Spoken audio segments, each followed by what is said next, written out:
उधर अबोहर ਦੇ ਵਿੱਚ ਕਿਸਾਨਾਂ ਦੇ ਵੱਲੋਂ ਆਪਣੀਆਂ ਮੰਗਾਂ ਨੂੰ ਲੈ ਕੇ ਪਿਛਲੇ 8 ਦਿਨਾਂ ਤੋਂ ਧਰਨਾ ਪ੍ਰਦਰਸ਼ਨ ਕੀਤਾ ਜਾ ਰਿਹਾ ਹੈ ਤੇ ਕਿਸਾਨ ਪਿਛਲੇ 4 ਦਿਨਾਂ ਤੋਂ ਮਰਨ ਵਰਤ ਦੇ ਉੱਤੇ ਵੀ ਹੈ, ਜਿਸ ਦੀ ਹਾਲਤ ਲਗਾਤਾਰ ਗੰਭੀਰ ਹੁੰਦੀ ਜਾ ਰਹੀ ਹੈ।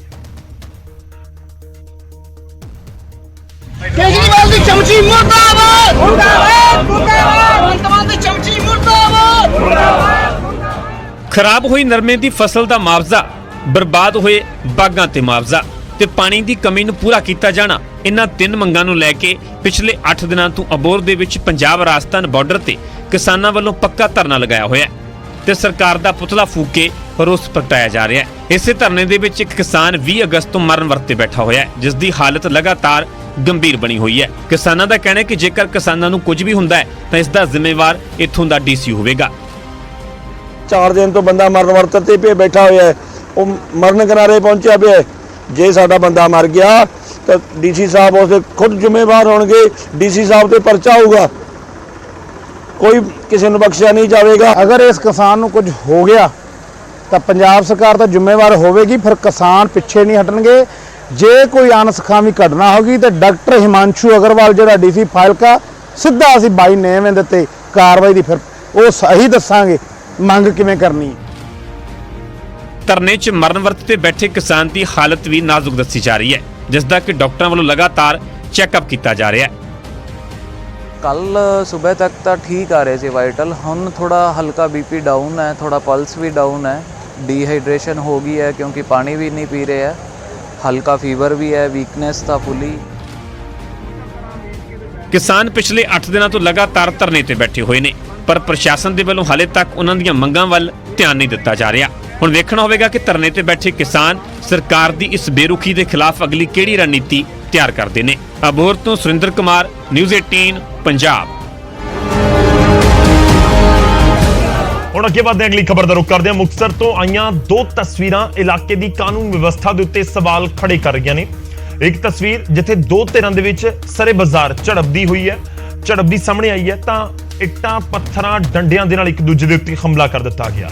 ਉੱਥੇ ਇੱਕ ਹੋਰ ਤਸਵੀਰ ਸਾਹਮਣੇ ਆਈ ਜਿੱਥੇ ਇੱਕ ਮਹਿਲਾ ਤੋਂ ਪਰਸ ਖੋਹ ਕੇ ਲੁਟੇਰੇ ਫਰਾਰ ਹੋ ਜਾਂਦੇ ਨੇ ਤੇ ਤਸਵੀਰਾਂ ਲਾਜ਼ਮੀ ਤੌਰ ਤੇ ਸਵਾਲ ਖੜੇ ਕਰ ਰਹੀਆਂ ਨੇ ਕਿ ਆਖਿਰ ਇਹ ਇਸ ਤਰ੍ਹਾਂ ਕਿਉਂ ਹੋ ਰਿਹਾ ਹੈ। मैं तस्वीरां तुहानूं दिखावांगा, पर उस तो पहला गल गन्ने दी फसल दी। गन्ने दी फसल बर्बाद करने वाले कीड़ियां दी हुण खैर नहीं। हरियाणा के किसानों ने एक नवीं तरकीब अपनाई है जिस नाल कीड़े खुद ब खुद खत्म हो रहे हैं। वड्डी गल यह है कि इस दे विच किसी भी कीटनाशक का इस्तेमाल नहीं किया जाता।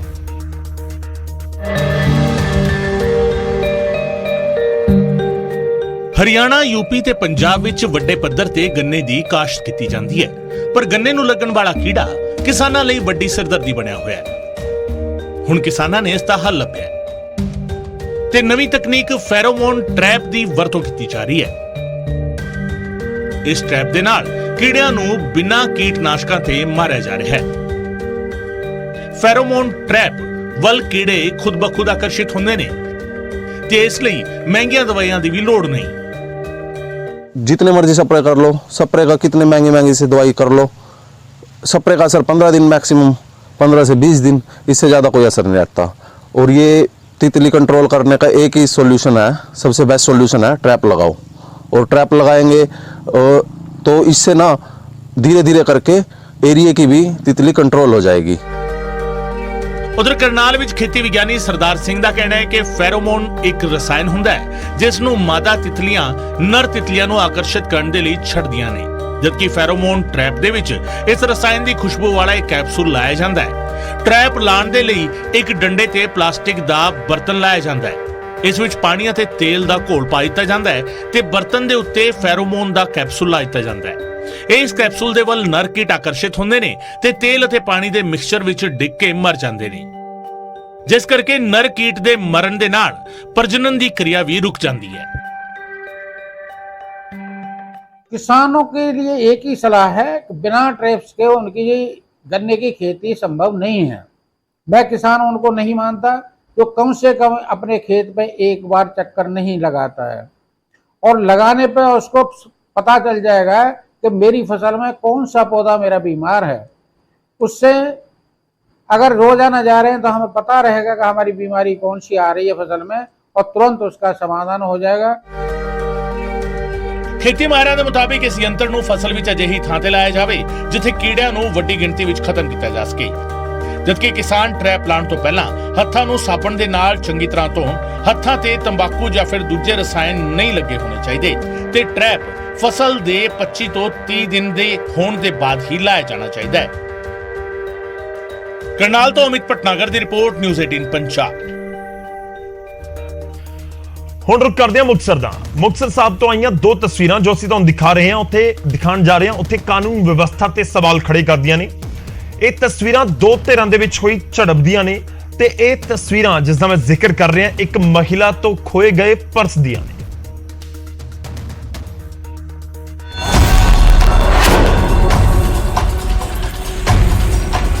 ਇਹ ਤਸਵੀਰਾਂ ਨੇ ਮੁਕਤਸਰ ਦੀ 30 ਫੁੱਟੀ ਸੜਕ ਦੀਆਂ, ਜਿੱਥੇ ਆਇਲਟ ਸੈਂਟਰ ਦੇ ਕੋਲ ਨੌਜਵਾਨਾਂ ਦੇ ਗੁੱਟਾਂ ਦੀ ਆਪਸ ਦੇ ਵਿੱਚ ਝੜਪ ਹੋ ਗਈ। ਇੱਟਾਂ ਪੱਥਰਾਂ ਡੰਡਿਆਂ ਦੇ ਨਾਲ ਇੱਕ ਦੂਸਰੇ ਤੇ ਹਮਲਾ ਕਰ ਦਿੱਤਾ। ਕਈਆਂ ਨੇ ਮੂੰਹ ਵੀ ਬੰਨੇ ਹੋਏ ਨੇ। ਕਾਰਨ ਕੀ ਸੀ ਅਜੇ ਪਤਾ ਨਹੀਂ, ਪਰ ਪੁਲਿਸ ਨੇ ਇਸ ਮਾਮਲੇ 'ਚ ਕਾਰਵਾਈ ਸ਼ੁਰੂ ਕਰ ਦਿੱਤੀ ਹੈ।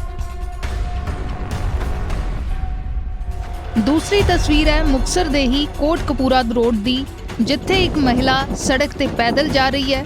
ਮੋਟਰਸਾਈਕਲ ਤੇ ਸਵਾਰ ਦੋ ਬਦਮਾਸ਼ ਆਉਂਦੇ ਨੇ, ਬੜੀ ਫੁਰਤੀ ਦੇ ਨਾਲ ਮਹਿਲਾ ਦਾ ਪਰਸ ਖੋ ਕੇ ਫਰਾਰ ਹੋ ਜਾਂਦੇ ਨੇ। ਤਸਵੀਰਾਂ ਸੀਸੀਟੀਵੀ 'ਚ ਕੈਦ ਹੋਈਆਂ ਨੇ।